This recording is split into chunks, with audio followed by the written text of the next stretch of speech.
Hello, my lovelies. I am Madam Crystal Butterfly.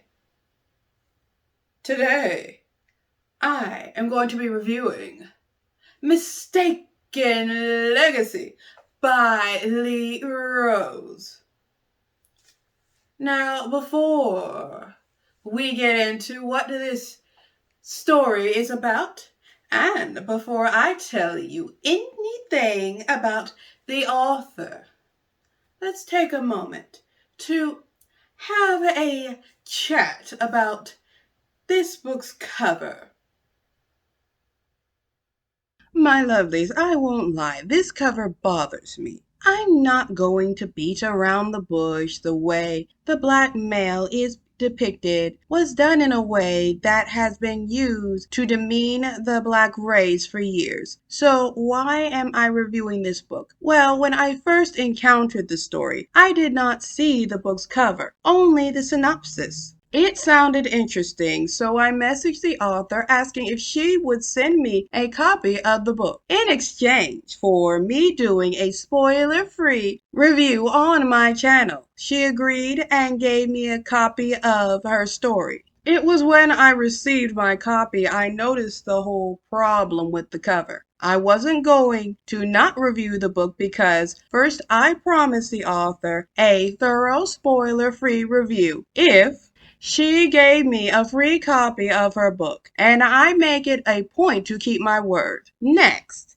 I have to give the story a chance to represent itself and not judge it by the cover alone. However, I did voice my problem with the cover to the author to learn her reason for using the offensive imagery. Her response was this: as you are aware, I was a successful fine artist before I began my journey to write novels and design my book covers. It is true that I want to encapsulate the downfall that stereotyping brings to people of many cultures in my writing, and I do present my characters at times with biased attitudes or naiveties about people of different cultures, like the Freeman family members. But even Claude at first resents Juliette's French parents and all that goes along with that. I wanted to convey the good, bad, and ugly in people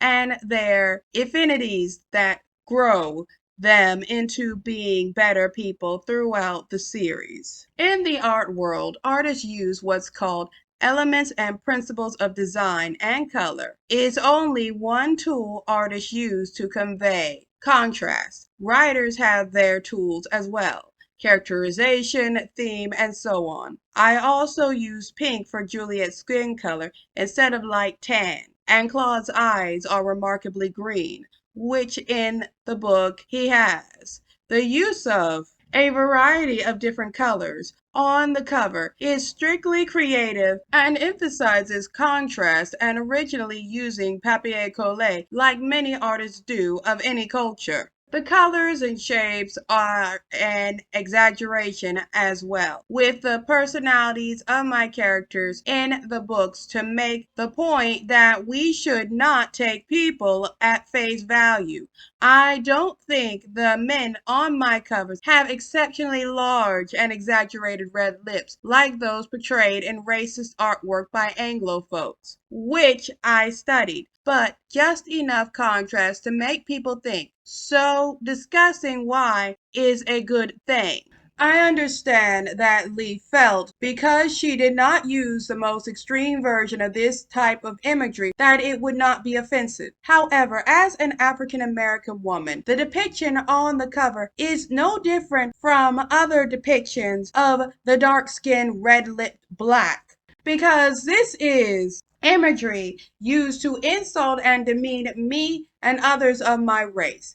It also does not spark a desire to have a conversation, because I should not have to explain to anyone why imagery like this insults me. I know the author used this type of imagery in an attempt to start a conversation about why images like this are wrong. However, for me, this does not start a conversation because I have to live with the problems images like this cause every second of every day. That's all I'm going to say about the cover. Now, let's take a moment to discuss the author.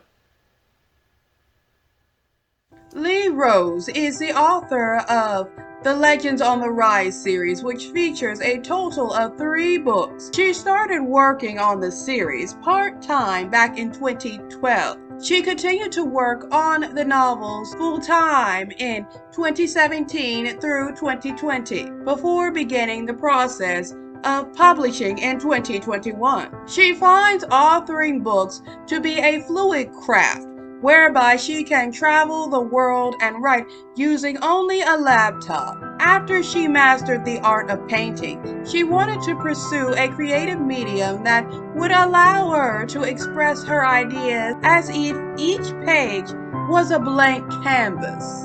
Leigh's inspiration for writing Mistaken Legacy was an attempt to help people of many cultures bridge the gap and heal the onslaught of past events perpetuated in the present.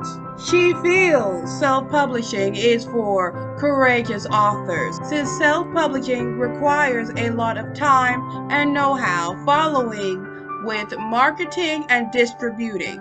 After 9 years of researching and writing the first 3 books in the series, she felt confident to be up to the task. Lastly, the reason why she loves books so much is that books are a way in which an author takes you on a journey through a stimulating story.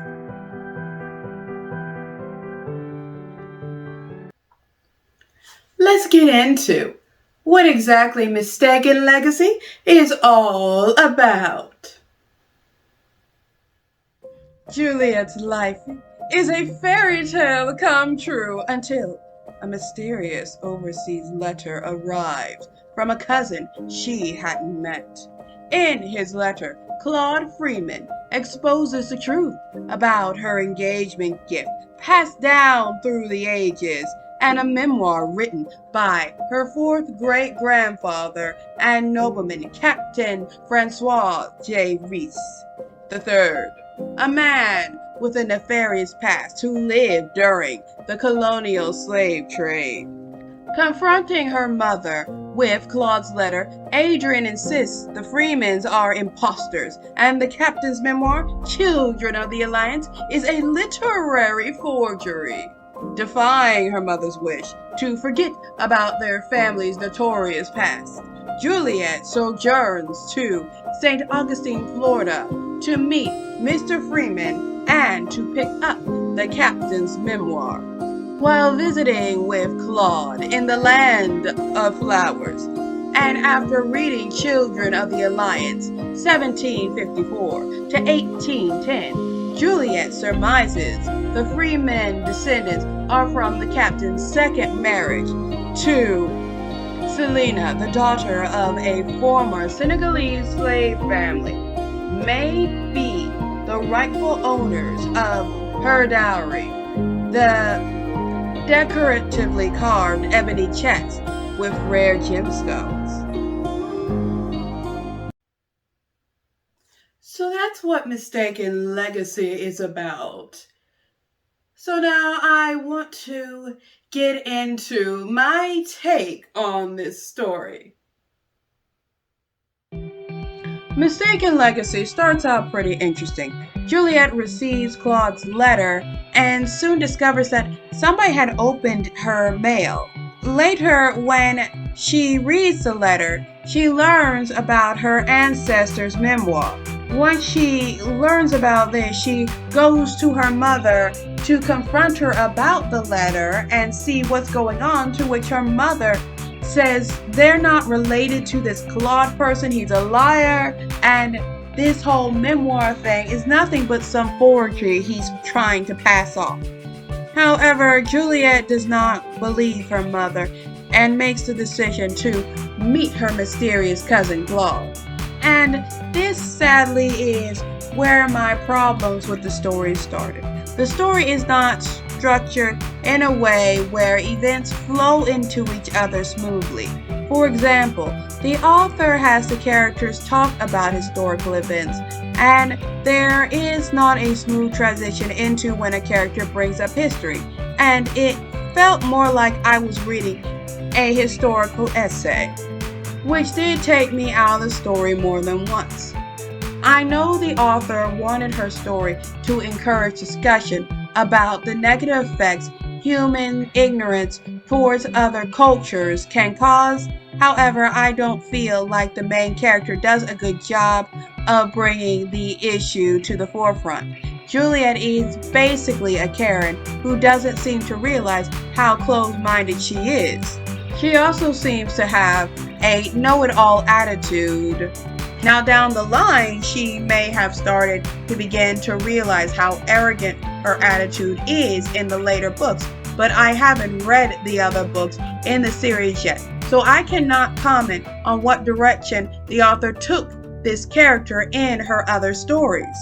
To give you an example of my problem with Juliette, when she first meets Claude, she thinks he's her cousin's chauffeur because he is black.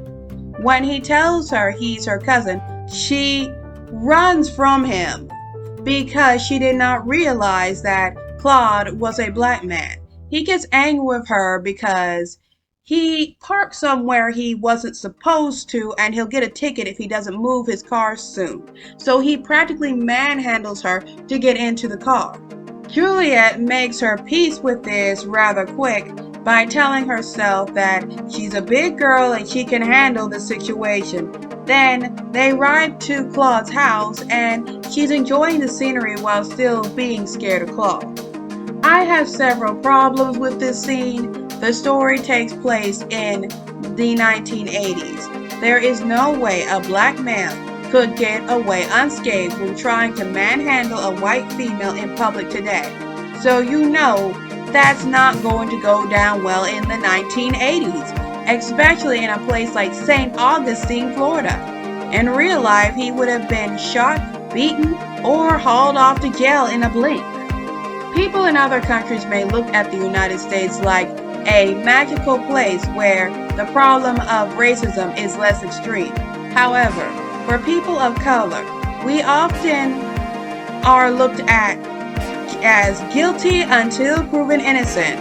I felt that scene made black men look hostile and white women appear to be easily victimized by black males. Next, I don't like Claude's character motivation basically because I didn't understand it. He feels a need to help Juliette be able to get a hold of the inheritance, but I don't know why. Her family basically rejected Claude's family, calling the memoir a forgery and treating them like they were up to something. I could have missed in the story where it explained why Claude was helping her, but I could not figure it out why he was helping her, so I did not really understand him as a character. So when they arrive at his home, as Claude is showing Juliette around, he makes a comment about having gone into debt buying large amounts of African art, to which Juliette responds that he should have gotten art by French Impressionists instead. He does not have a comment about her rudeness. Then he leaves the woman alone in his home after giving her his car keys. Once again, I do not understand why Claude is overly accommodating to Juliette. It's rating time, my lovelies. So, when it comes to Mistaken Legacy by Leigh Rose, I am giving it the rating of 2.5 butterflies out of 5. It's like this, my lovelies. I got confused a lot about the exact story the author was trying to tell, because important story plots especially things involving the ancestor and the inheritance, were constantly interrupted by long historical explanations that felt more like reading a college term paper than it was really a serious part of the story. Next, I didn't really understand majority of the characters' motivations for doing what they did outside of Juliette wanting to get her hands on the inheritance. Then there is the fact that there were several moments in this story that I found racially insensitive, and the characters didn't really grow and learn something. They seemed to stay pretty stagnant. Now, this is the part where I'm supposed to be all like, well, I didn't like this story, so nobody's supposed to read it. No, I am not going to do that. My job, my lovelies, is to find a book I think is interesting, read it, talk to all of you about it to see whether or not it piques your interest, and tell you how I personally felt about it after I read it. When it comes to whether or not you read the story, that's all up to you. So if you decide to check out Mistaken Legacy, read it and formulate your own opinion about it. Don't just go along with what I say. Think about how you personally feel about whether or not you enjoy this story. Now, my lovelies, if you've made it to this part of the video, thank you! And please give this video a like. Leave me a little comment. And if you have not yet, slap that subscribe button like it owes you money. And don't forget to give that little notification bell a ring.